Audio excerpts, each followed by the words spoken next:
Humanity is moving into the era of cyberpunk. The masked Cybertruck does not seem ridiculous. The future depends on you and me, positive or apocalyptic. Be ahead of time, whoever believes in a positive outcome. I believe. We are the rebellion.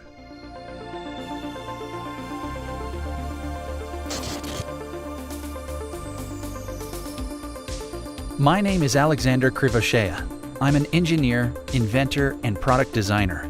I love cyberpunk computer games, and in real life, I create complex mechanisms. I do not like knives. However, this item is necessary for all the inhabitants of the modern world. Creating a cyber device was my dream, and a year ago, I decided to implement it.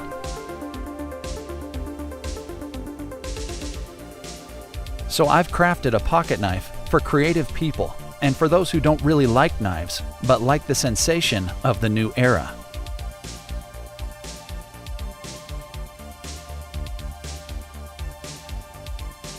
The situation in the world is changing with fast progression, but Inertix goes ahead of the time, and its product is in the spirit of time created for the present.